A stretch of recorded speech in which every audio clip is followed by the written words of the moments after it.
c'est sur les bords du Saint-Laurent, puis pom-pom, c'est l'amour qui l'apprend, c'est sur les bords du Saint-Laurent. Il y avait une jolie brune, il y avait une jolie brune. C'est sur les bords du Saint-Laurent, un pays du bout du monde, où nous allons ancrer nos barques et notre connaissance. C'est un pays de marées, de brumes, de glaces et d'îles, où se trouvent réunis nos destins, nos emportements et nos légendes. Et parmi tous les visages du fleuve et des caps et des grèves et des nuages, nous avons retenu la grande image de l'hiver peuplée d'étoiles et de contraintes. Les violences et les recueillements de la neige se sont insinués, abattus sur le papier froissé des automnes, sur la toile d'araignée des sous-bois, sur le coup de vent des sillons, sur les voyagements des goélettes, sur toute la terre et sur toute la mer.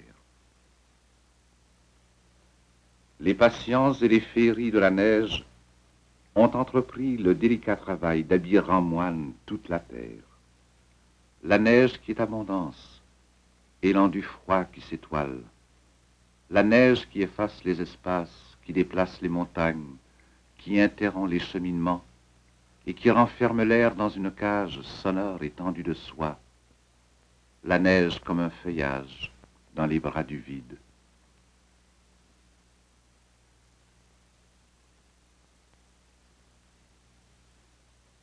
Mais le vent parfois s'empare du paysage sans défense et fabrique la rugueuse poudrerie et ses tumultes de formes. Le vent déplace tout. Il déplace l'obscurité. Il déloge le silence et la lumière. Il emmêle les falaises et les directions. Et plus rien n'est à sa place et plus rien n'est semblable. Et le vent déchaîné accumule ses extravagances. Désormais, la girouette des fumées rassemble la vie autour des maisons laborieuses. Car les hommes sont revenus de la mer, de la terre et de la forêt. Car les filles reviennent des villes vers les villages, à la rencontre des garçons, de la danse et de l'accordéon.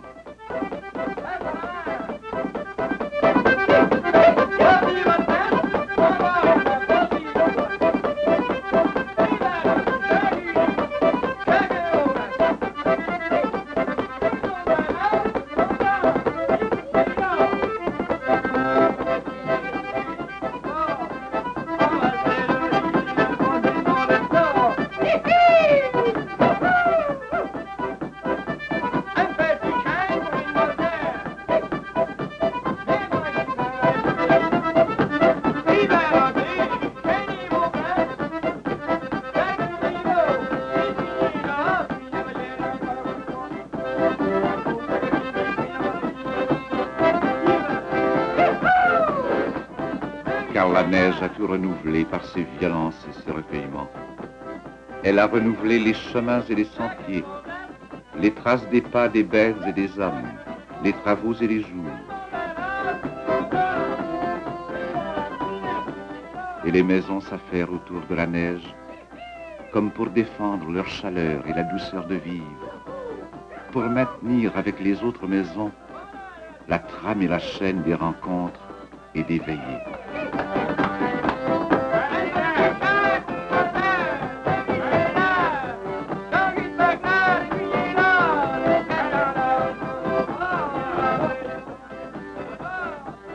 Car la neige a tout renouvelé par ses violences et ses recueillements. Alors le moindre sentier prend une importance énorme entre les hommes.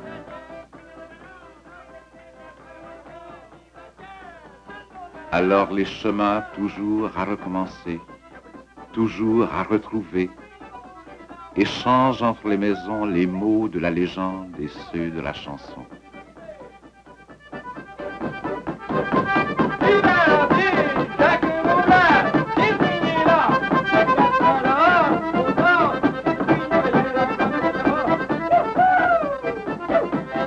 Car la neige a tout renouvelé par ses violences et ses recueillements. Alors les enfants se fabriquent une belle joie, même la montagne et quelques planches. Chemins nouveaux et fragiles, chemins à bras ouverts, chemins soyeux et fous qui reçoivent une belle brassée d'enfants.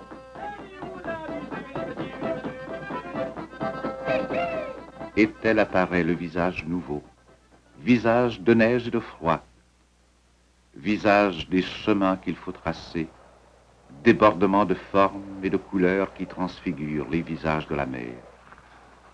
Et quand le froid encrasse la belle liberté d'eau et de courant et de marée du grand fleuve, les villages de tous les rivages rappellent les barques blanches et les goélettes grises à l'ombre bienveillante des clochers et des montagnes.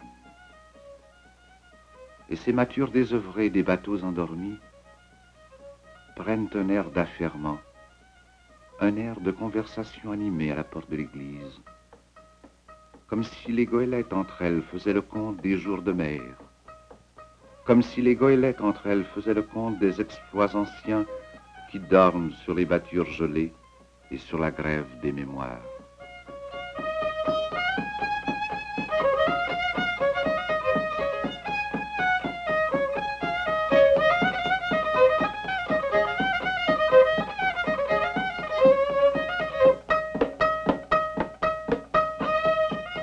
Alors l'hiver, à perdre haleine, sculpte entre les carcasses rongées par le salin des mains et des bras et des récits et des voix de neige et de glace.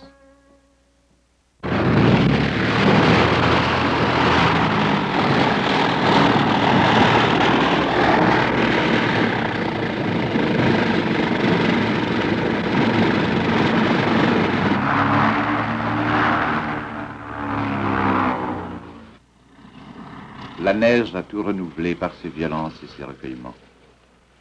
Les avions eux-mêmes doivent vaincre son étreinte qui immobilise tout, qui immobilise les battures, la gueule des rivières, la nonchalance des baies, toutes eaux ancrées dans l'étreinte immaculée du froid.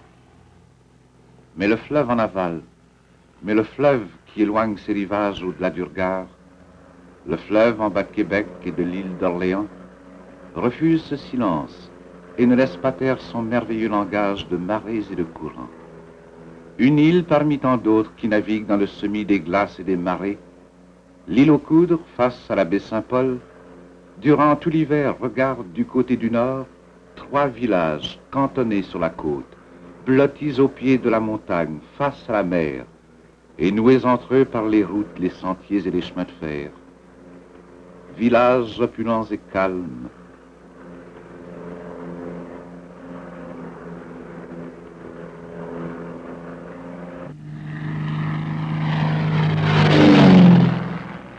mais l'île aux Coudres, elle, oubliée sur la mer par l'araignée des chemins, ne possède que la boucle d'une route qui fait le tour de ses rivages pour lier entre elles les maisons éparses et distantes.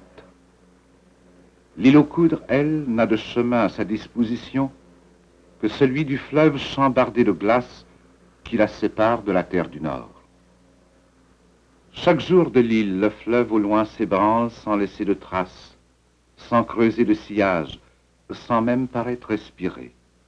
Alors l'hiver devient mouvement, alors le gel féconde et vit, alors la mer s'acharne à gruger le silence et à empiéter sur le froid. Dans les greniers ensorcelés du froid, le fleuve n'est plus qu'un aller-retour de glace blanche sur la toile sombre et douce et fumante de l'eau d'hiver. Et dans le silence blanc à perte de vue, la marée reprend son maillet strident et ses ciseaux de colosse. L'atelier invisible gémit, grince, et à chaque marée le baissant tire un peu plus loin le pèlerinage gigantesque et sans retour.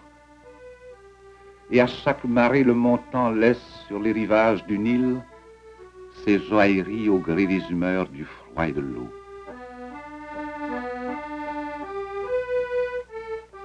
Et à chaque marée, les traînes à bâtons se rendent au bout de l'île et ramènent des rivages de la mer les algues qui servent d'engrais, le varech noir où s'accumulent les vertus du salin.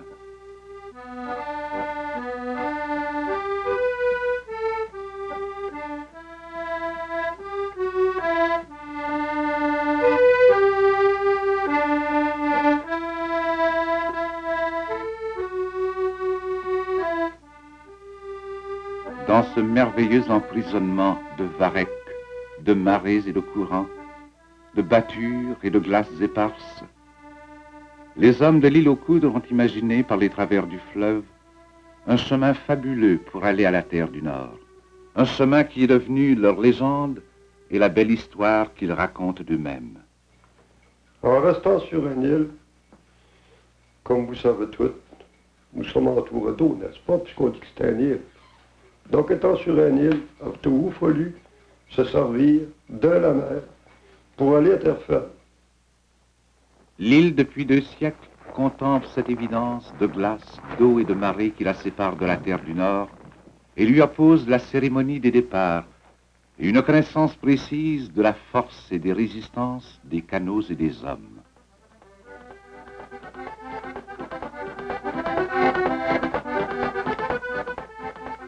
L'habit autant que possible, c'est une paire de pantalons en étoffe, avec une paire d'overalls par-dessus et un chandail. C'est la seule habit que nous mettons autant que possible parce qu'on se réchauffe trop. Le chef d'équipe qui est bien pensant va prendre quelques paires de bas encore qu'on se mouille. Donc quand tout ça est paré, c'est vite ramassé. Tout ça est paré, c'est de prendre le canot, comme on veut dire, à pleine jambe, à la courte. Arriver sur le bord des voitures, comme nous nommons notre langage, des fois qu'on dit 10 à 15 pieds de haut. C'est des amas de glace que le vent apporte lorsque ça chasse, qui s'accumulent un par-dessus l'autre. Et puis en arrivant là-dessus, on se t'envoie haut en bas le plus vite possible. Ils enjambent cette bousculade des battures, fragiles, mouvants, légers, marchant dans la confusion des glaces qui manquent sous le pied, glissant dans la matière grasse de la glaise. Le moment de partir, premièrement d'abord, on regarde autant que possible, le chef d'équipe regarde sur la mer. Il regarde comment est-ce que la glace se comporte.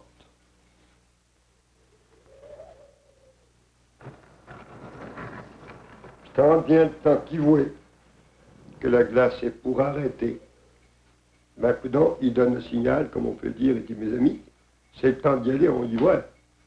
Là, ben, coudonc, c'est envoyé tout de suite là, pour arriver sur le bord des battures qu'on appelle, puis le plus vite possible. Il dit, tiens, par là, il y a un chemin, il y a une saignée, on va la prendre. Par là, il y a une grande glace, peut-être qu'on va aller plus vite. On choisit toujours autant que possible le mieux. Là se joue toute une traversée. Dans ce moment où la mer reprend son souffle, à l'étal, au bon point de marée. Alors il s'agit d'engager 5 hommes et un canot et leur ardeur à maintenir la course dans une matière peu commune. Chaque homme doit posséder pour son compte la science des gestes, un instinct à découvrir les points d'appui, une intuition des pieds qui dérobent leur force aux inerties, une harmonie et une cadence qui ajoutent entre eux les efforts et les poussées afin d'arracher le canot aux emprises de la glace et de l'eau.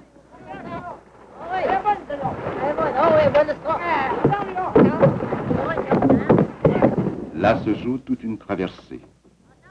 Il y a la terre du Nord, là-bas, très loin, et l'endroit précis qu'il faut rejoindre, et la foule des glaces qui s'interposent, et les emportements de l'eau, et l'audace des marées selon les caprices de la lune.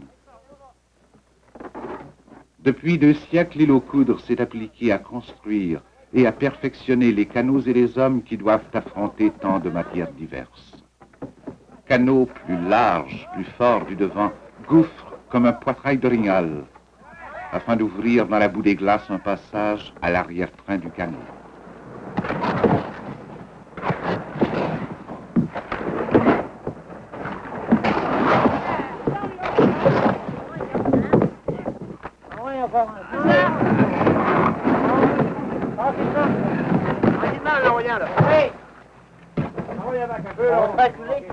Rameurs légers qui abandonnent le geste des avirons pour naviguer avec leurs pieds sur les glaces.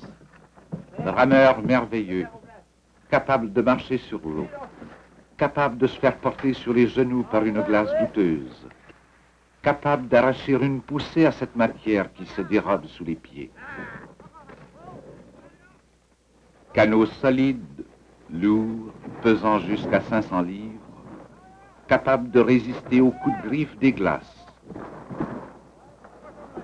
Canots de toutes les audaces et de tous les métiers, reposant sur une sole en acier qui leur sert de quille dans l'eau, de patin sur la glace.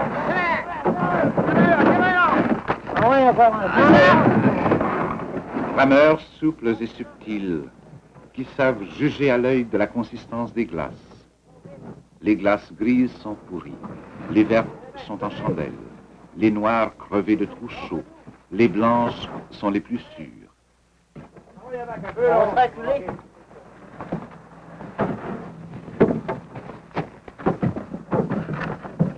Aucune traversée ne ressemble à l'autre.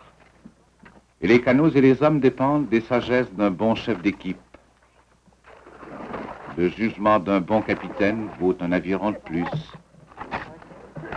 C'est lui qui surveille les mouvements de la glace afin d'éviter la matière impossible du frasis.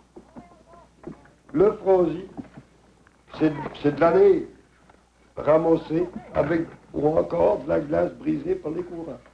Quand il n'y a pas de bourdignon, ben, on travaille sur la force des avirons qu'on appelle, en roulant le canot.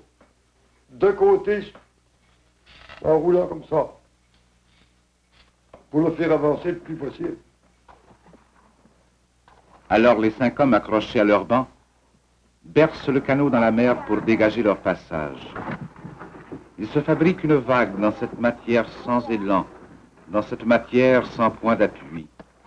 Le frasis, c'est l'ornière où l'on s'enlise. Le frasis, c'est la matière intermédiaire qui n'est ni glace, ni eau. Une glace, même petite, est une rémission, un gros avantage, l'occasion de quitter un instant cette bouillie tenace, l'occasion de s'y replonger avec un élan qui ouvre le chemin. Et souvent, il se retrouve dans cette forme inconsistante et rebelle que les avirons n'arrivent pas à creuser en sillage. Dans cette matière qui ne supporte ni le canot ni les hommes. C'est pourquoi ils cherchent à dérober à la mer et au froid toutes leurs alliances. Il est très rare dans ce frasis-là que nous prenons là, qu'il n'y a pas toujours quelques bourdignons. Les bourdignons, on explique ça dans notre langage. C'est des morceaux de glace, plus ou moins gros. Il y en a qui ont 3 pieds, 4 pieds, même plus petits encore. Ces bourdignons-là sont capables de porter un homme qui peut faire sa force. Quand il y a assez de bourdignons qui sont assez proches, tous les 20-25 pieds, le frasis se travaille assez facilement. Un bourdignon, c'est une petite glace détachée de la banquise ou un glaçon à la dérive dans le frasis. Dans cette matière redoutée, fréquente, stagnante, où les hommes cherchent un point d'appui. Cependant que l'équipage, par cette étonnante berceuse, fabrique une vague et creuse un chemin, l'homme de tête se tient prêt. Il surveille les bourdignons, tente les glaces, sonde leur force, cherche l'élan qui allégera la charge du canot, qui écartera quelque peu le frasis boueux, qui en même temps le fera échapper aux emprises de l'eau. Ce n'est pas un jeu facile, ce jeu de traverser en sautant d'une glace à l'autre, de bourdignon en bourdignon, ce jeu de faire sa force d'une glace flottante et fragile, afin de rejoindre au loin le chemin du roi d'une grande glace qui dérive lentement.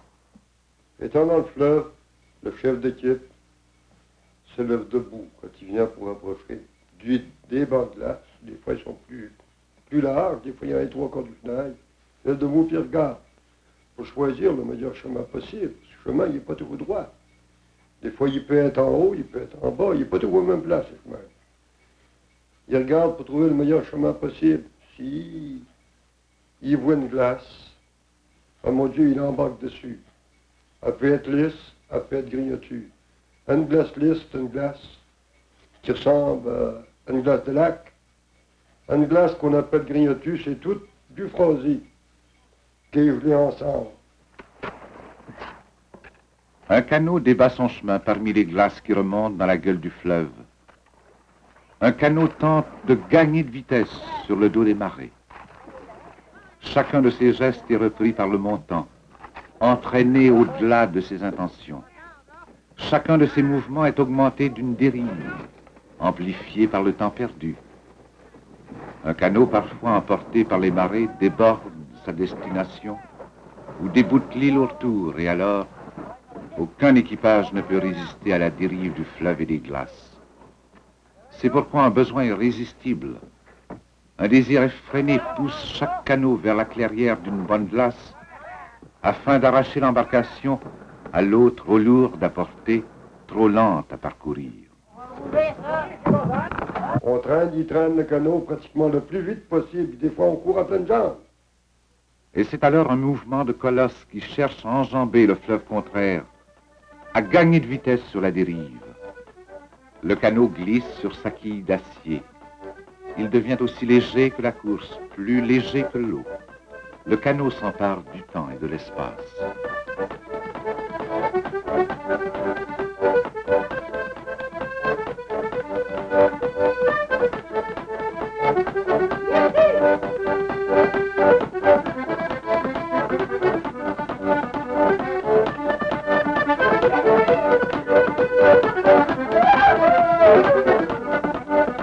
Et c'est alors une belle course sur une belle glace. Les gestes ont une douceur de vol, une puissance soyeuse comme les ébats des loups marins sur la banquise. C'est une belle course à pleines jambes jusqu'à un nouvel obstacle ou une nouvelle délivrance. En travaillant dans le Frosy, le chef d'équipe qui regarde tout le temps pour le chemin, le meilleur chemin à prendre, d'un moment donné, il voit une saignée qui se fait pas bien loin. Quand on parle d'une saignée, ça se fait comme ceci, ça. Tout en travaillant, le courant est à. Il y en a là, ben c'est le Frosy qui se sépare le long des bonnes glaces, ou encore qui se sépare en deux.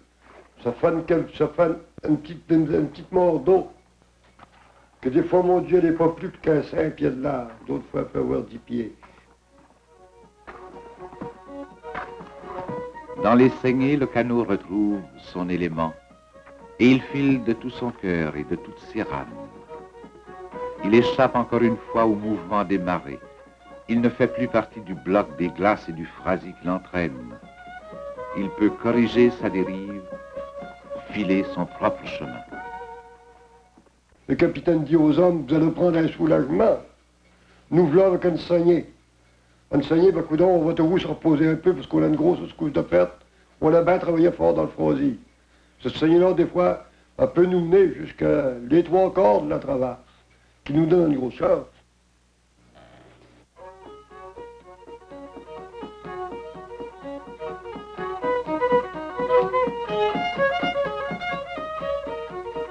Quand la saignée s'ouvre assez large, le canot ajoute aux avirons la force des rames pour gagner encore de vitesse sur les allées et venues du fleuve. Harmonieux et minuscule, le canot complète sa traversée, affrontant les mêmes difficultés chaque jour et les agençant à sa fantaisie. Mais d'autres éléments interviennent. Le vent, la neige, le froid, la nuit, qui peuvent menacer toute une bâclée sans refuge à mi-distance entre la terre du Nord et la terre de l'île. Mais l'île aux coudres a tout prévu, et contre chaque obstacle a inventé une défense, en sorte qu'une île oubliée sur la mer se trouve en équilibre avec les contraintes du fleuve et de la glace et du froid. La température froide a du bon, puis a du méchant. Comme on peut dire, ce que je trouve à dire, quand a deux côtés. Quand il fait froid, la glace est toujours bonne. Mais par exemple, ce qui est à prendre garde, c'est quand il fait froid. Puis qu'une équipe, par exemple, par le vent ou par d'autres choses, se mouille, tire de l'humidité, comme on peut dire. Là, le froid peut être un gros inconvénient. Quand un homme vient que tous ses arbres jettent sur lui, gèlent sur lui. Ben là, coudonc, il manque tout le temps à se retenir de travailler, le froid le saisit. Et puis là, mon Dieu, ben coudonc, il faut tout le temps le stimuler, le commander, comme on peut dire. Ben voyons, force-toi un peu de travailler. Ou ben que s'il veut pas travailler, s'il ne se force pas de travailler, le bousculer. même le taquiner, comme on peut dire, pas le frapper pour, mais le coltonder un peu, pour qu'ils deviennent assouplir, pour qu'ils peuvent travailler, parce que j'ai vu des hommes, par le fois, affaiblir, pas être capables de travailler. À ce jeu risqué, l'île aux coudres a gagné la vitalité de sa race, une puissance sereine sur les éléments et les saisons, une puissance d'amitié aussi entre les hommes. On a parlé des traverses d'hiver. Aujourd'hui, les traverses d'hiver ne sont pas fréquentes. La génération du jour, notre jeune monde, me paraît s'oublier, avoir une certaine négligence, à tout se fier sur l'avion, si nous avons un service d'avion. Ces gens-là ne devraient pas se négliger autant, ils devraient toujours continuer. Comme il y a même qui serait rien que par plaisir, si ce n'est pas par besoin, même il y aurait des besoins, à traverser par temps et autres, pour pouvoir avoir des chefs d'équipe quand nous en avons besoin. Que l'avion, en faisant tout son possible pour donner plein rendement, a encore beaucoup d'absences, qui arrivent encore assez souvent. Que l'avion ne vient pas. Par rapport quand il neige, premièrement, on ne peut pas venir. Qu'un autre peut y aller. Quand la température est humide, que la neige est collante, elle ne peut pas se décoller, elle ne vient pas encore. Le canot, il va encore trop facilement, très facilement. Mais, quand il vente un peu fort, elle ne vient pas encore, et puis le canot y va. Les canots, eux, rien ne peut les empêcher de traverser. Ni la neige, ni le vent, ni la nuit, ni la brume. Car une île qui flotte sur la mer, il ne lui faut pas perdre le nord. Une île qui flotte sur la mer, il ne faut pas qu'elle oublie la leçon des anciens qui disent « Nous sommes sur une île, nous sommes toujours sur l'eau ». Les canots, longtemps encore, observeront les rites séculaires et majestueux des points de marée, du Phrasie, des Saignées, de la Bonne Glace et des Bourdignots. Et ce pont construit par ceux qui sont toujours sur l'eau, ce pont est plus précieux que la maison ou le navire, plus précieux que la chanson ou la danse. La traverse d'hiver, la traverse de nuit, la traverse de neige, la belle ouvrage des traverses, c'est le cordage qui relie l'île aux coudres à la terre du Nord. C'est aussi et surtout le prodigieux métier qui moule et sculpte les visages et l'âme des baies de mon pays. C'est sur les bords du Saint-Laurent, pit-pom-pom, c'est l'amour qui la prend. C'est sur les bords du Saint-Laurent, il y avait une jolie brune, il y avait une jolie brune.